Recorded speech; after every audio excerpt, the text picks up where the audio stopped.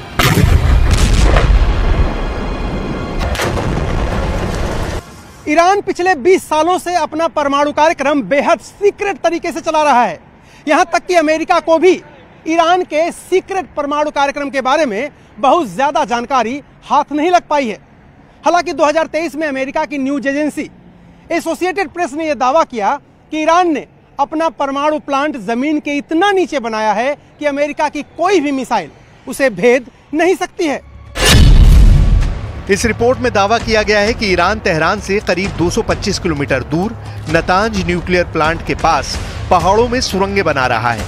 ये सुरंगें जमीन में 260 से 328 फीट तक गहरी हैं, यानी यहां अमेरिका का कोई बंकर बस्टर बम भी काम नहीं करेगा। यूरोप के भी कई देशों की इंटेलिजेंस रिपोर्ट कह चुकी है कि ईरान परमाणु बम बनाने के इतने करीब पहुंच चुका है कि बहुत जल्द वो अपना पहला परमाणु बम टेस्ट भी कर सकता है।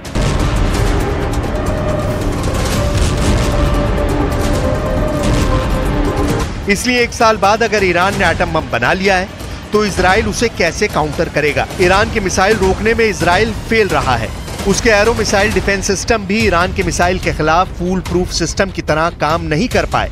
इसलिए अगर ईरान ऐलान करता है कि उसने परमाणु बम बना लिया है तो समझ लीजिए कि पूरे इजराइल में परमाणु बम का सायरन बजने लगेगा, चाहे वो राजधानी तेल अवीव हो या फिर हाइफा या फिर कोई और इजरायली शहर। मैं इस वक्त इजराइल के तेल अवीव में हूं और यहां के लोगों में हमास के छोटे रॉकेट से ज्यादा डर ईरान की बड़ी मिसाइलों का रहता है। वैसे तो इजराइल का एयर डिफेंस सिस्टम 24 घंटे अलर्ट मोड पे रहता है और इजराइल की तरफ आने वाले हर ड्रोन को, हर मिसाइल को और हर रॉकेट को इंटरसेप्ट करके आसमान में ही खत्म कर देता है। लेकिन फिर भी यहां के लोगों के मन में एक सवाल हमेशा गूंजता रहता है कि अगर हमला 1 अक्टूबर से बड़ा हुआ तो क्या होगा। ईरान के परमाणु ठिकानों को लेकर IAEA यानी अंतर्राष्ट्रीय परमाणु ऊर्जा एजेंसी की एक सीक्रेट रिपोर्ट पहले ही इजराइल और अमेरिका को बहुत ज्यादा डरा चुकी है।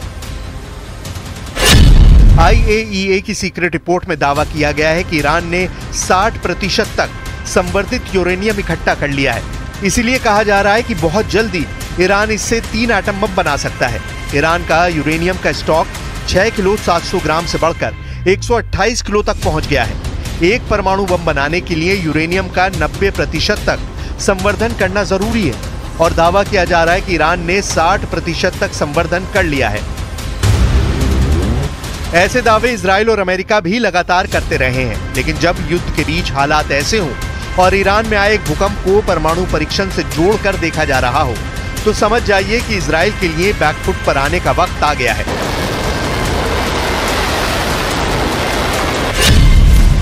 अब परमाणु बम को लेकर ईरान वाले खतरे ने इजराइल और अमेरिका का डर वाला मीटर रेड लेवल पर चला गया है। इस कांटे पर इतना प्रेशर है कि ये कभी भी वर्ल्ड वॉर बनकर टूट सकता है।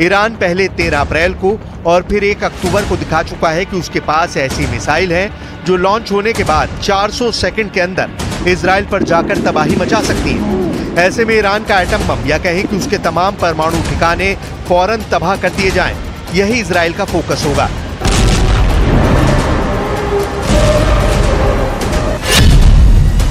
अभी ईरान ने 6 स्पॉट पर न्यूक्लियर रिएक्टर लगाए हुए हैं, लेकिन इनमें से 2 अहम साइट हैं।